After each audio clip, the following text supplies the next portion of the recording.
My name is Carrie Newman. I am the director of Baylor University Press, one of the co-sponsors of this lecture today. The other co-sponsor is the Institute for the Studies of Religion, and both the press and the ISR, the Institute for the Studies of Religion, have significant conversations going on with China, and in particular, Renmin University in China. As I've teased our guest today, we've said to her that Renmin is the Baylor of China, or that Baylor is the Renmin of the U.S. It's very hard to distinguish, but it's a remarkable conversation that's been going on between our faculty and our institutions over the past few years. We have several people to thank for this kind of a conversation. Several are here among us. I can speak to David Jeffrey, our distinguished professor here in Great Text and Humanities, and also Dan Williams in the Religion Department, Mike Beatty in the Philosophy Department, have all had time in China and at Renmin in particular. Our guest today is from Renmin University, and she has a distinguished career. There's very little that our guest has not done. If you look at her bio in the sheet that was handed to you on the way in, you'll discover that she, like you, has been a student, and been a student for a large chunk of her life. She's studied, she's been in and out of academic institutions as a student. She holds undergraduate degrees, a master's degree. She's been to theological seminary and holds a PhD in literature. She has been a teacher as well. She's taught all along the food chain of education, undergraduates and secondary schools. She is a translator. She can translate from Chinese into English and renders scholarship into readable form. She is a wonderful leader within her own institution, an executive and an administrator who's depended upon by the very highest authorities within Renmin. But today she's with us in her capacity as a scholar. Zhang, Zing, Cathy, as we know her here, is a student of Christianity in China. And today she is going to talk to us about Christianity and Chinese culture, past, present, and future. She comes to us to talk on Chinese Christianity at a time in which Christianity in China is facing some of the most interesting questions and possibilities at the very moment that China is looking at Christianity with the same sort of remarkable questioning. So I know you will hear her gladly. And I want to say as well that she had a huge hand in a book that we just published by one of, I guess you could call him your boss, your provost at Renmin, Yang Huilin's book, China, Christianity, the Question of Culture, which is not too far from Cathy's talk among us today. She was the translator, organizer, and editor, and refused any nameplate recognition, so that shows you something of her Christian humility at the very same time. But I know that you're eager to hear her, and we'll give her a warm Baylor welcome as she comes to talk to us today.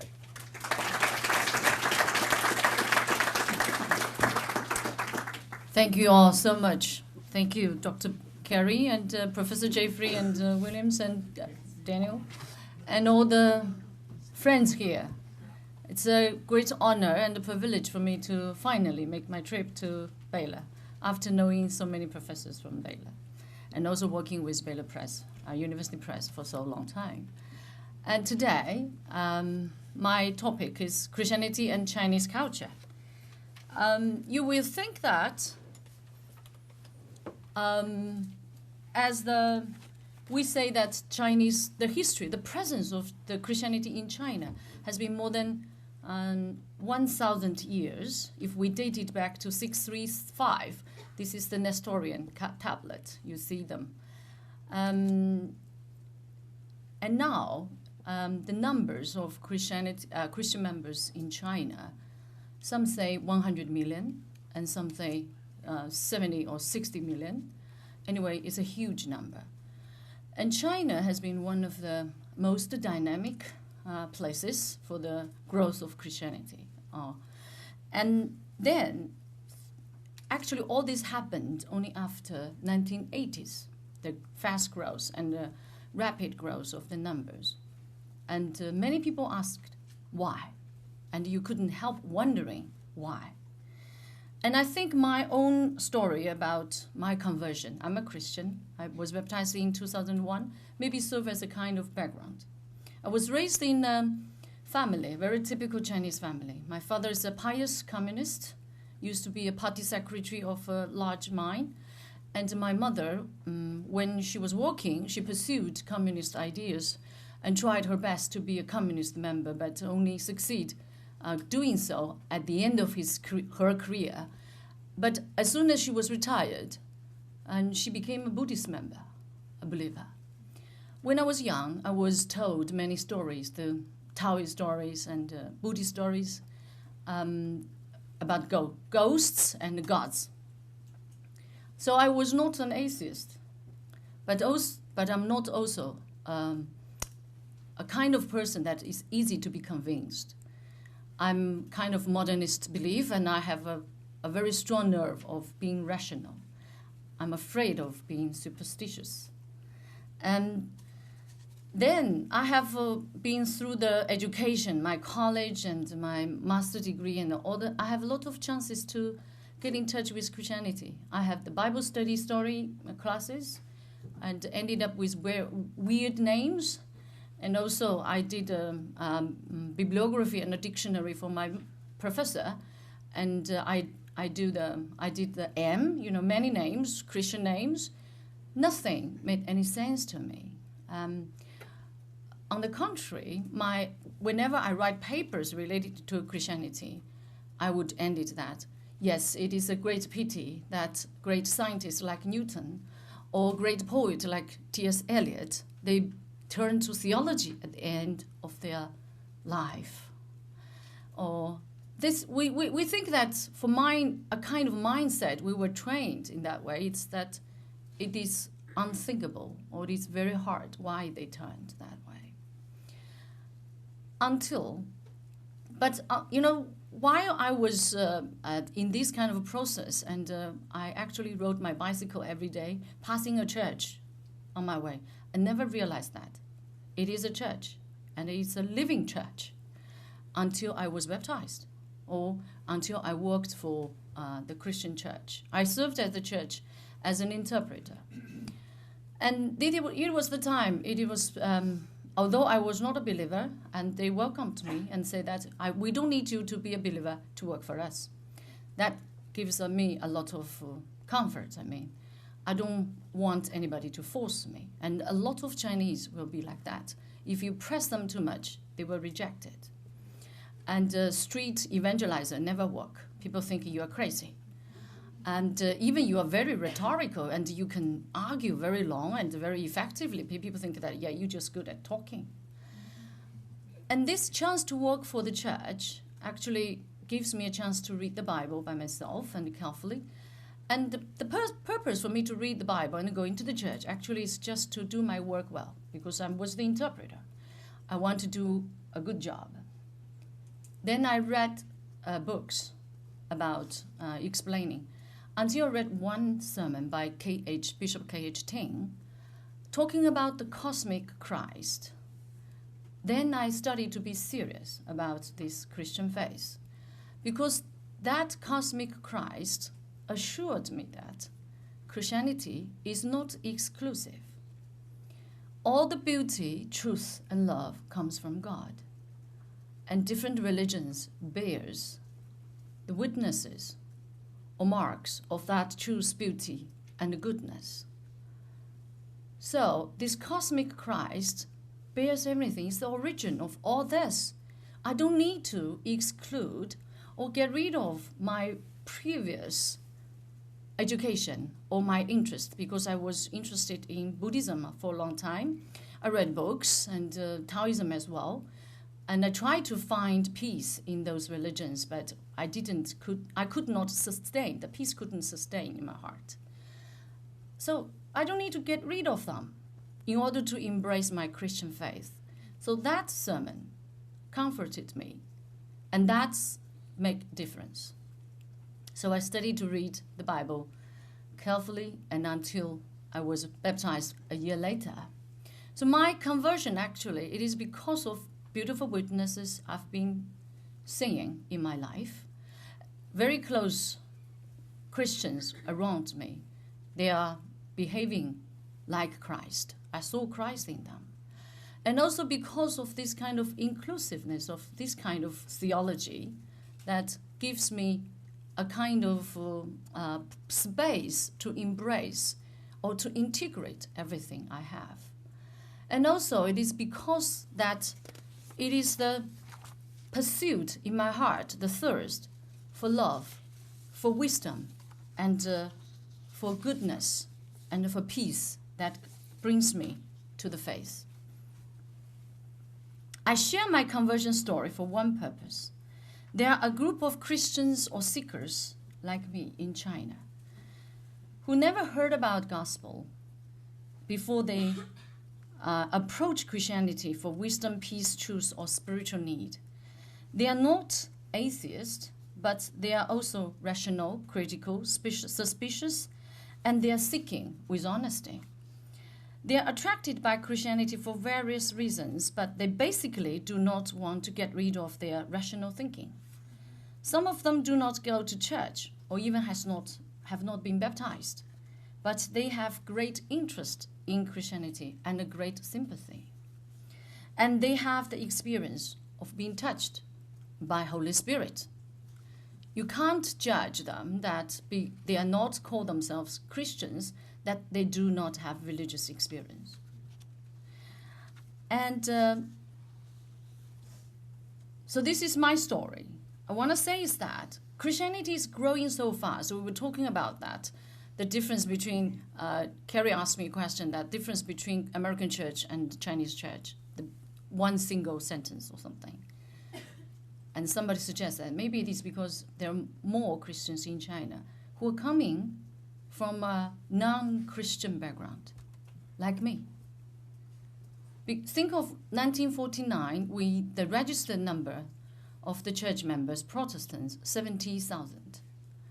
And now, I have said, 70 million. So most of them are coming from the background that it is truly not a Christian background.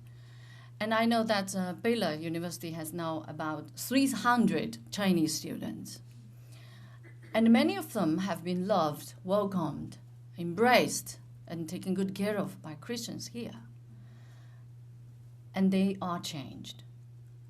I serve in the church near Renmin University. We have an English fellowship, and it houses more than 1,000 people every Sunday. And many of them are young and highly educated people. And they are those who have been abroad, coming back to China, and they all got baptized when they were studying here. Back, Chinese Christianity, actually the situation is very complicated. Even it is a fast growth, and it is very prosperous. There are many issues and many tensions, and there always been, still, for majority of Chinese, Christianity is still a foreign religion. It's alien. For typical Chinese mindset, they think if you're a Buddhist believer, Taoist believer, okay, fine. But you say you are a Christian, they think that you believe in a foreign God. And for them, it's just unthinkable. However, Daniel Bay's the book, A New History of Christianity in China, he claims that in the kingdom of this post-Western Christianity, China may contribute something out of the treasure trove of her own rich Christian history. It is true. The world looking at China, especially with this fast growth of Christianity, the membership, they hope that China can contribute to this world's Christianity. And what can China contribute, and how? So my talk today, when I say Christianity and Chinese culture, I try to say that it is true, there are always conflicts and tension between these two cultures. However, when these two cultures encounter each other, something has happened. This interaction is both sides. We have to say that by encountering Chinese culture, Christianity has been changed. So is Chinese culture. This interaction, there were attempts, in these encounterings, the people try to make sense, and also there are attempts to both comprehension and misapprehension. But we can't judge with a very simple criteria that it is good or bad. The changes in both cultures actually are insurmountable. And then, if we can take this change in a good way, actually it will nurture the culture. So today I want to present this issue, this kind of tension and conflicts between Christianity and Chinese culture through a case study of 3 Chinese Confucian scholars. These scholars may tell us how Christian culture and Chinese culture have been interacting with each other and how the result of such an interaction might differ from our expectations.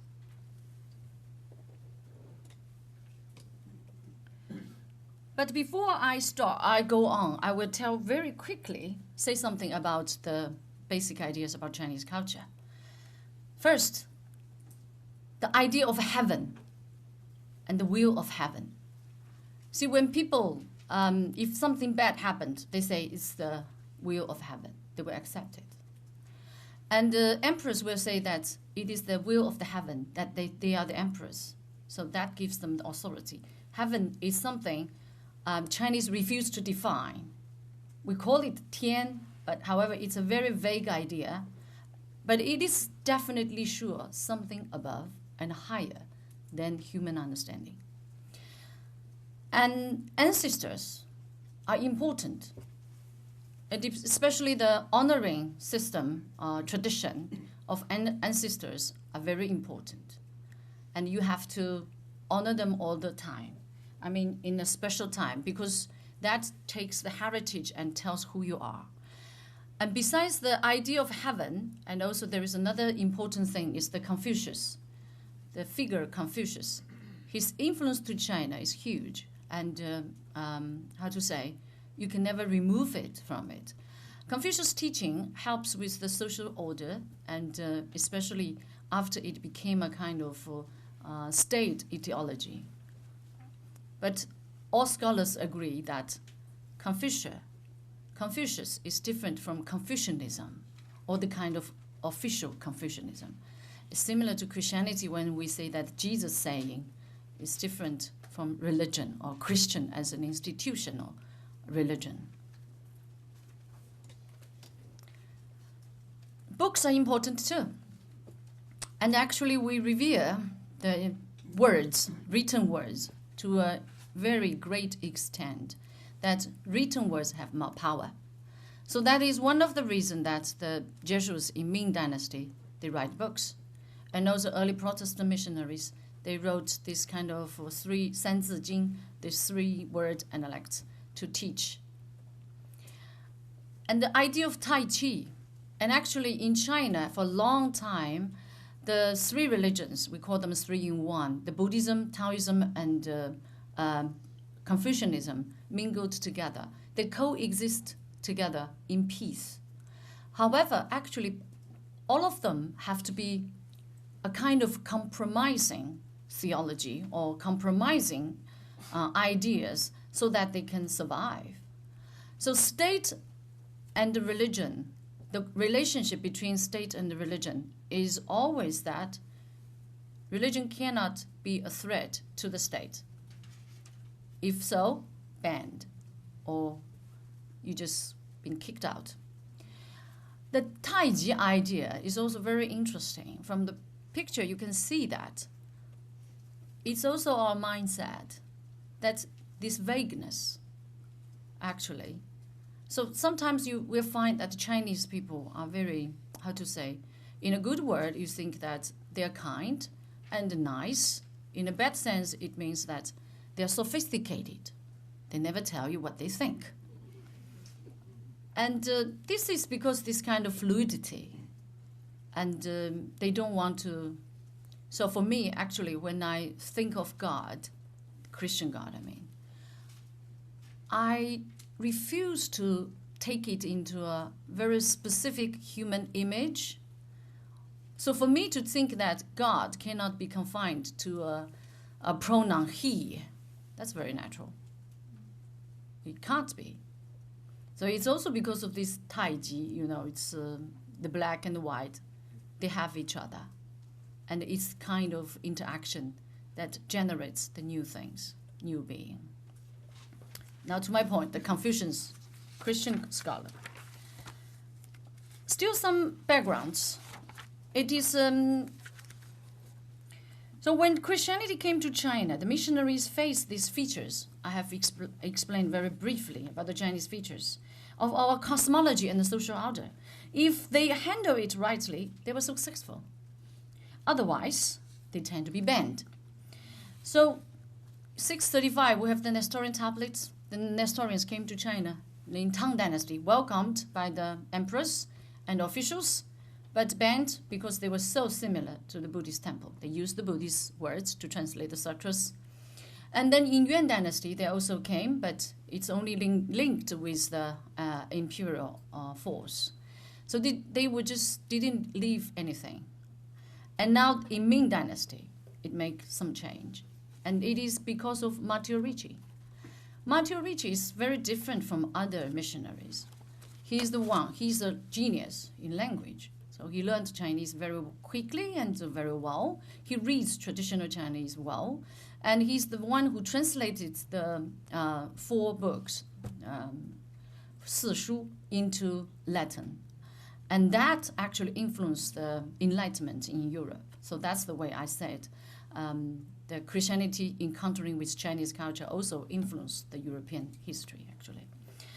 Matteo Ricci's philosophy or strategy is to respect, to receive, then to give. So this mission, this strategy later was so criticized by some other, his folks and also the Franciscans, being a kind of compromising or inculturation. However, it is because of his effort.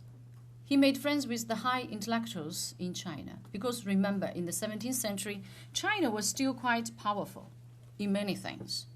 And Chinese scholars actually has very good confidence in their own knowledge and cosmology.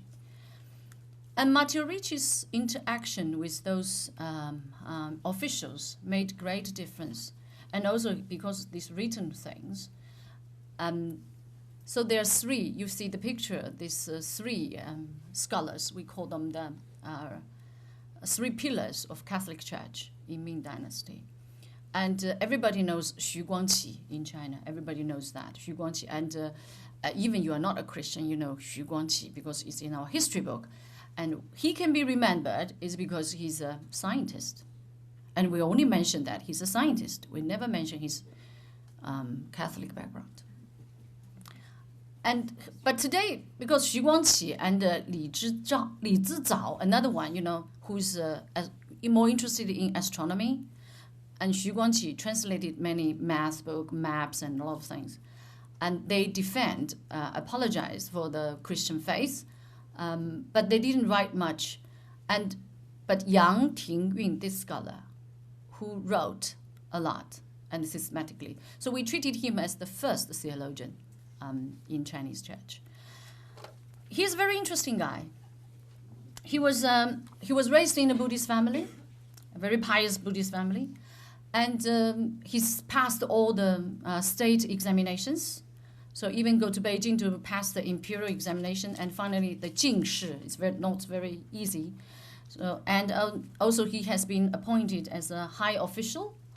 And he met Matteo Ricci in 1600, but was not baptized until 1611, when he witnessed another scholar of these 3 who went back, because they are living in the same town, who had the funeral for his father in Christian way. he was quite surprised. So he talked with the missionaries, and 1 year later he was baptized. See, scholars like this is very interesting. They were trained in a Confucian way. And these three scholars, three of them, they are very familiar with the contemporary Confucianism. At that time, it is the newer Confucianism. And they, as Zhu Xi, Wang Yangming, were quite influential. And they're familiar with that. And they have tried other religions, Buddhism, so for instance. And then they come back and become a Christian. So they have known there's different religions, and they know what they are looking for. So he was, at that time, there kind of sad events happened because other Confucian scholars, like in Nanjing, the governor there, was very angry and think that Christianity is a threat to Confucianism. So they caught the missionaries, put them in prison. And it is Yang Tingyun and Xu Guangqi, the three, they used their political power and helped the missionaries. So for Yang Tingyun, basically we can say that he's using Confucian language to describe and explain Christian ideas. He agrees with Matteo Ricci that we can use Christianity to supplement or Confucianism and then to replace Buddhism, replace Buddhist dominant influence in China. And he was criticized, Yang Tingyun, by the other missionary after Matteo Ricci, who was the origin of the rights controversy in late Ming. And because he had a serious discussion with Yang Tingyun, and he thinks that, this is a kind of too far. Then they think that he's not a Christian, and they report it to the Pope. However, when we Chinese read what they have been talking, they're using so many Christian or Confucian terms. But actually, their theoretical framework, their cosmology, and their worldview have all been changed. That basic structure were Christian structure, actually. And he affirms the Trinity, the creation of heaven and earth by God, all these basic doctrines. And he strongly criticized Buddhism, and as well as the superstitious aspect of the folk religion. And they believe in science. So Yang Tingyun is one of the scholars in Confucianism who are humanistic, who focus more about the human aspect and not that go with. And they are open-minded. They welcome new ideas.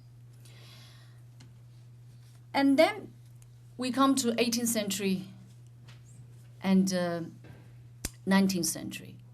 Similar. There are many other Confucian scholars like Yang Tingyun. And Jing was, because of the rights controversy, the Pope forbade the Christians in China to use Tian or anything related with Tian to address God, the Christian God. And also the Catholics in China cannot worship or cannot go to sweeping the tombs in the honoring their ancestors.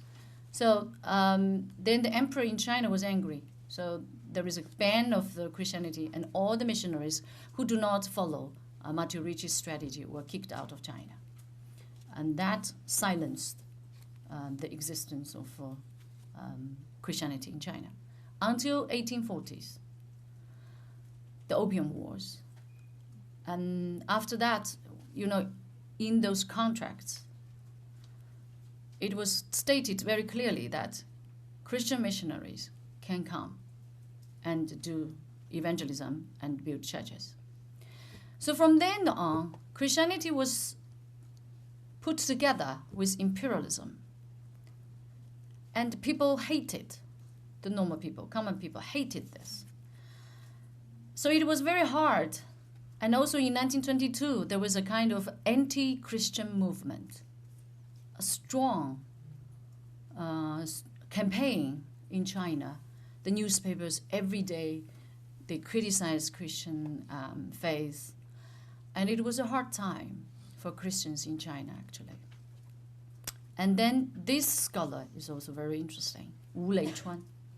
He's like Yang Tingyun, passed all the examinations and end up in the academy, Imperial Academy. We call it Hanling Academy. That's the highest place for all scholars, and there are great ministers coming out of that. So he's knowledgeable, well-trained with Confucianism. He doesn't know English. All his Christian faith or understanding all comes from his reading of the translated books. He's the one, he was in Qing Dynasty, end of Qing Dynasty, who was the high official, but later he went back. And when the new republic was established, then he became the Minister of Education for some time. And he became a Christian by reading. He has two friends who are Christian. And one day he went to see the friends. The friend said, "Oh, I'm sorry, it's a Sunday, we have to go to the church." And then he realized that's very serious. So he went to buy the New Testament. And then finished reading New Testament in 3 days. And he doesn't like those miracles, stories. He just skipped that. He was attracted by the Jesus saying. He saw a lot of wisdom there.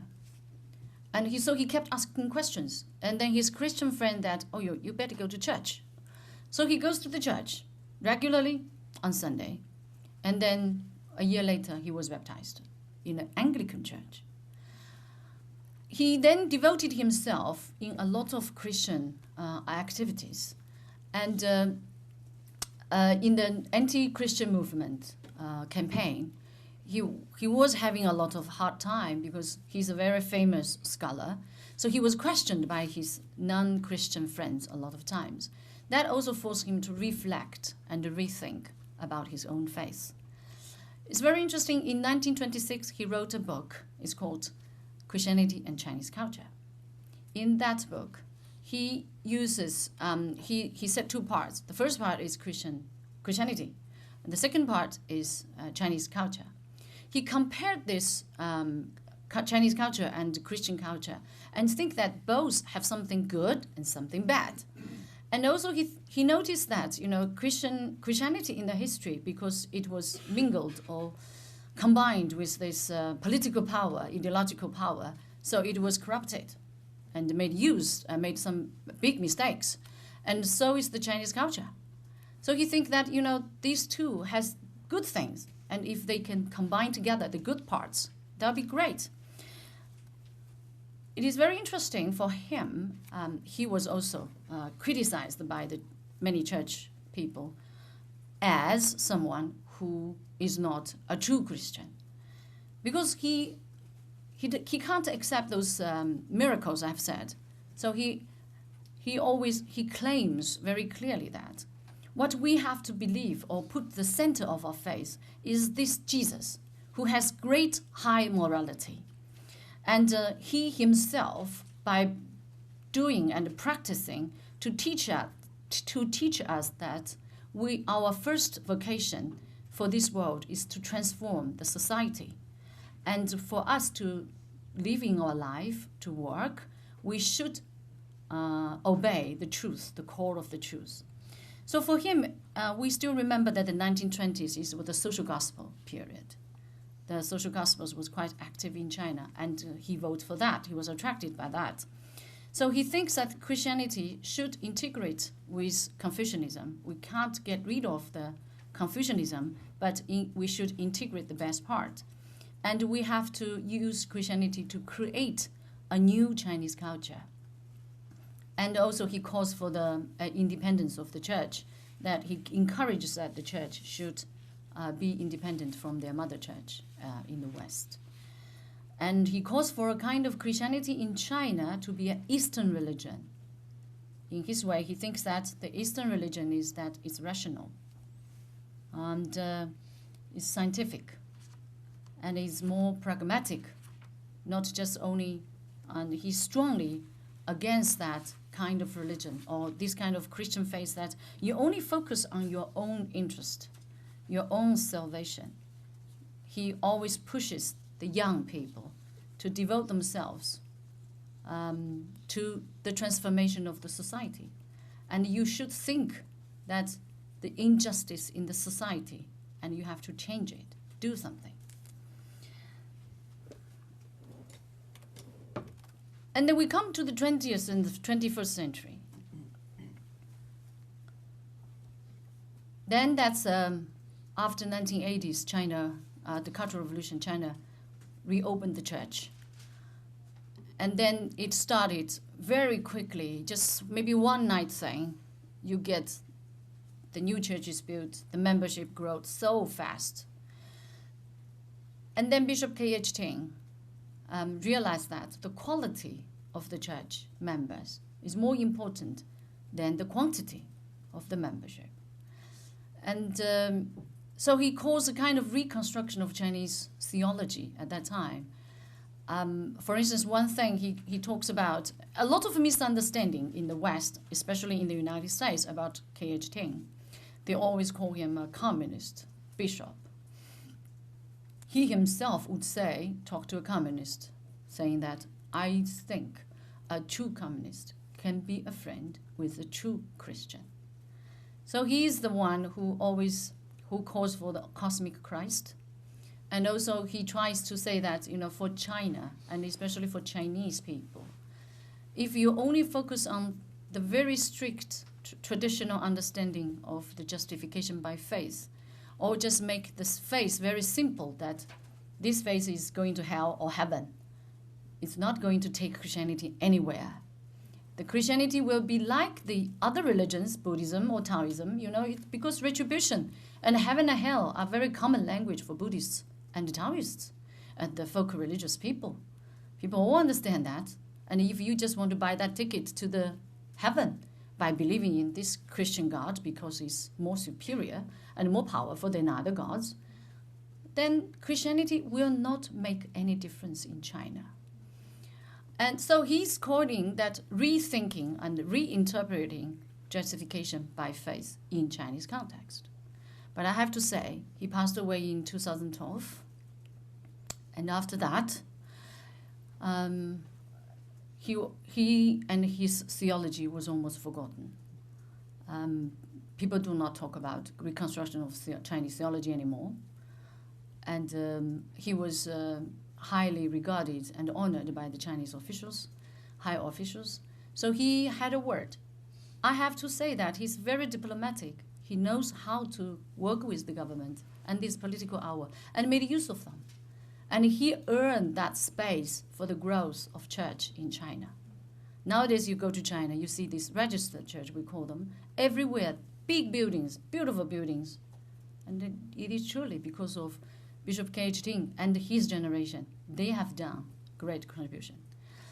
And there was, also in the 1980s, there was a Sino theology movement. Liu Xiaofeng has been a very significant name, who wrote the book 拯救与逍遥 Salvation, and Xiaoyao, and it's a kind of comparison of Christian culture and Chinese culture, influenced a generation.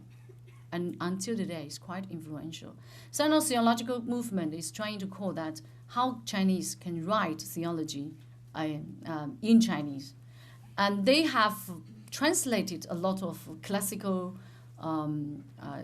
Christian books, ancestors, church fathers, and that's a great contribution to the movement. And nowadays still on, but may have different definition. The other one is academic theology. I have to say that Zhuo Xingping is the head of the Institute of World Religions in Social Science Academy of China. He defended Christianity in many occasions. He's a communist and the member of the People's Congress. So he sometimes say, he writes a lot about Christianity. He almost writes everything. He published so many books about Christianity. And he is the one who was right on behalf of Christians to the government leaders that this is wrong, and your policy, if you do this, wrong. And a lot of times, he's a great man, I have to say. Anybody you come to him and know him, you will notice that he's humble, kind, warm-hearted, knowledgeable. And then all Christians want to say, why not become a Christian? We always want him to be part of us. And he said once, it is very important for me to keep my position outside this door so that my word still can be countable. And from last year, I think spring of last year, there is a stream anti-Christian again, a group of scholars writing articles and published on the newspaper.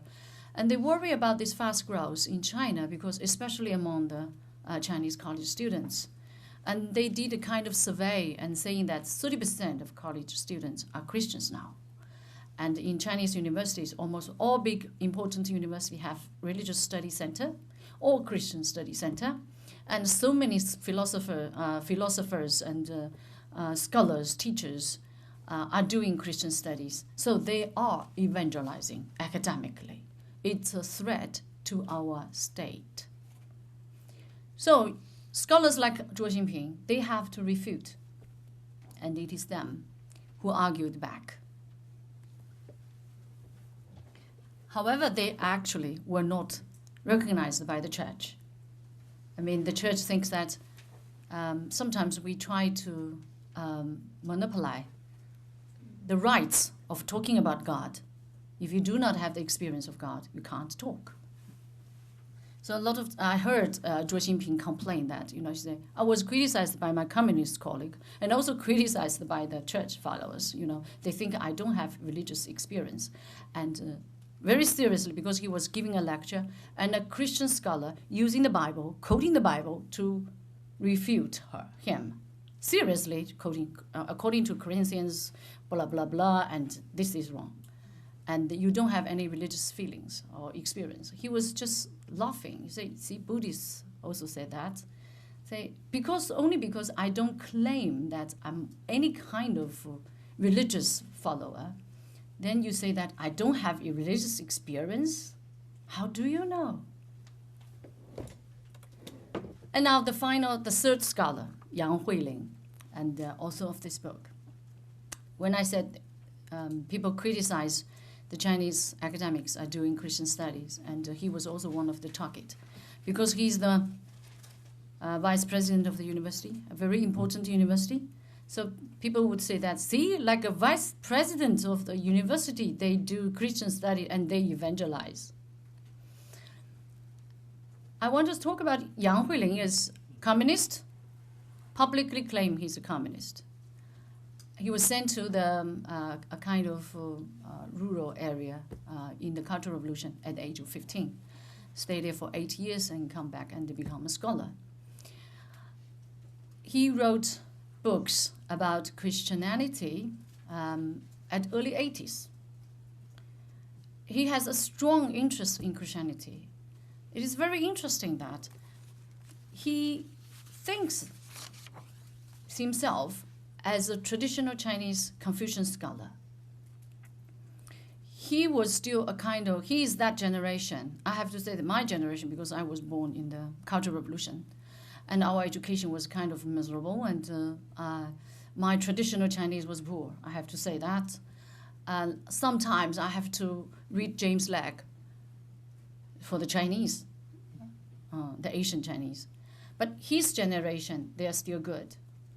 And because of Cultural Revolution, they didn't have school to go. And they read many books, Nietzsche and especially at that time Hegel, all the Hegel books they have read. So he was a kind of mindset, he knows Chinese Buddhism. He got his PhD in a Buddhist study center, actually.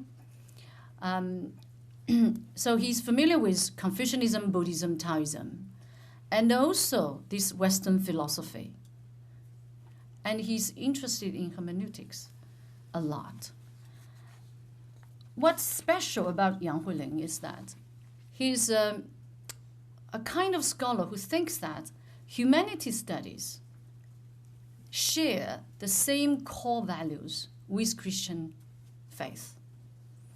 And he admired those theologians who are open-minded and also eager or willing to listen to his challenge. And what he's doing actually, he's trying to show that this kind of theological expression in the humanities studies, and as well as this theological concerns in humanities studies, as well as this express or explain theology through or across humanities. So that's what he's focusing on. I take one example. He's talking about the non-religious interpretation of Christian faith. Non-religious interpretation of Christian faith. And he introduced the Bonhoeffer's prison letters. And he's trying to say that, what Bonhoeffer has been reflecting in the prison when facing this human disaster in those ages. Bonhoeffer was claiming that God is not that kind of easy or cheap grace, that when people are in the marginalized areas and when you are weak, you just grasp and take this powerful God. On the other hand, the God is weak. The God is that you need to share God's burden. That's the Christian faith. And he likes this kind of explanation and the expression about Christian faith because he thinks that it is very similar to the humanities spirit, the spirit for the humanities studies. This kind of reflective and also always have the concerns for the poor, the needy, and the injustice. And that is also the core of the Confucian ideas. A traditional Confucian scholar, actually they all have this kind of burden of this transformed society, bring goodness to the people, to the community, and but the difference that they will start doing by themselves, we call it self-cultivation, and then they will expand it to the large community.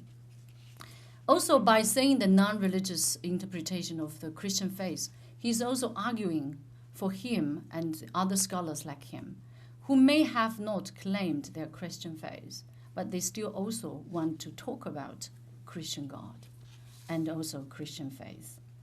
The other thing in this book you will see is talking about the scriptural reasoning. It's a movement initiated by the Western scholars in UK and United States. It started by the Jewish scholars. They read scriptures with the Muslims and Christians together. These three Abrahamic religions, they share many things together. By reading scriptures together, they are increasing mutual understanding. And this is a way for them to do the interfaith dialogue. So it's scriptural reasoning movement. Yang Huiling was in touch with this movement in 2008 when he was invited to have a dialogue with David Ford, one of the founder of this movement. What attracts him most is this spirit in seeking wisdom. He likes this idea very much, and he brought it back to China very quickly. And what he wanted to do is that James Legge is a Christian missionary, Protestant missionary in the 20th. He translated almost all Chinese classics into English. And he later became the first Chinese professor in Oxford. He not only translated, actually think of that, he was a missionary sent to China to evangelize. But finally what he has done is only translation and being a principal of a school. He not only translates, he also comments. He wrote a lot of commentaries. And he is a Christian. So a lot of times by reading his commentaries and translation, we can see how Christian culture and Confucian culture being interacting with each other. So Yang Huiling's project is trying to study this interpretation and commentaries and to see how these two cultures interact with each other, then by seeing how James Legge, a Christian, a Protestant, read Chinese classics and his understanding of Chinese classics, and then we can see something that we can't see because you are in this culture for so long, you miss. And by seeing that, because this is a mirror that we can see ourselves from the other, that we can find something very valuable for our understanding of our own culture.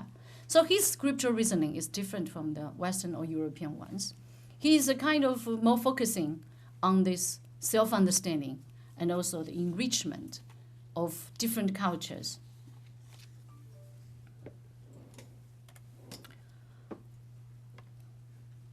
I have talked about the interaction of the cultures, their conflicts, tensions all the time. And also I talked about the three scholars. I call them Confucian Christian scholars. No matter how people judge them, all of them, especially Yang Huiling, I can't put him into a Christian scholar. Actually, I force him there, you know. A lot of times people think that he is a Christian, and he would say, how do you define? So at least these two, the two previous ones, Yang Tingyun and Wu Leichuan, they're definitely Christians.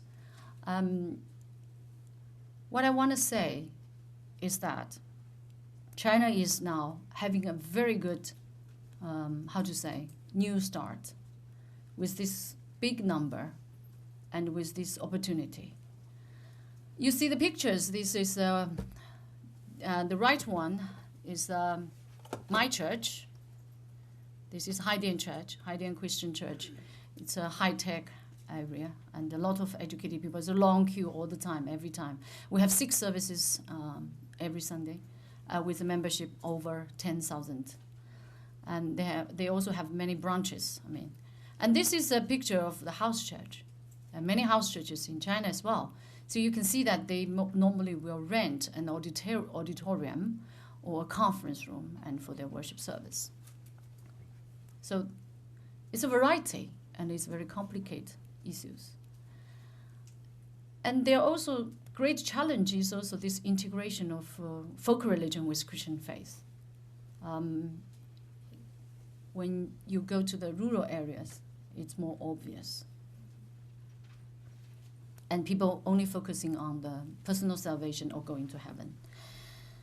What I hope to say is that there are varieties, and I still think all varieties may have a reason. The problem is that how we can have each other and embrace each other and give each other space to grow. Because there is conflict between even house church and registered church. They never talk. And they have bias towards each other until they meet a real human being in that church. And also there are conflicts between Christianity and the government. Still the government, I have said, the majority of Chinese think that Christianity is a foreign religion. And also because we are so cautious about this subversion of the state, and given that America has a huge power there, and they always think that there is a kind of hidden agenda behind Christianity, and they are afraid that Christian churches may be used by American political power. So they will encourage the growth of Buddhist temples, but maybe not Christian church. But still, there are chances. Our new leader, Xi Jinping, has been talking about to develop our traditional Chinese culture several times. So when we talk about traditional Chinese culture, people always got it wrong. They go back to the roots, or they go back to a kind of narrow-minded nationalism. However, in Xi's talk, actually, recently he talks about last year, November, he went to Shandong, the hometown of Confucius. He talked about the 4 principal points that we need to explain well about our traditional Chinese culture. For that 4 points, actually he's trying to say that China will do socialism, that's for sure. The socialism actually is rooted in our traditional culture, so that's something we need to dig. And China, this traditional culture has very unique heritage, and this uniqueness we need to embrace and cherish. And also this traditional Chinese culture is very necessary for us to develop.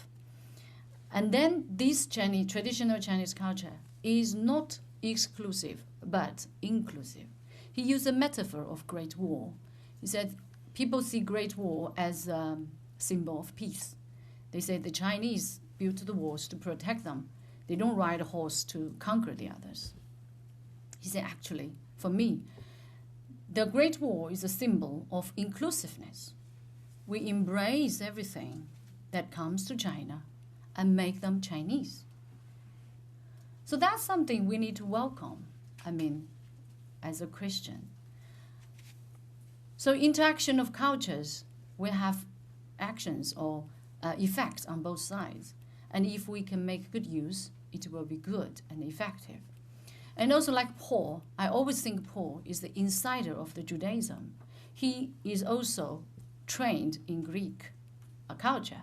He knows Greek philosophy and he knows Judaism. He's a Pharisee. So he is the person who is doing something, constructing that theology, Christian theology, from within.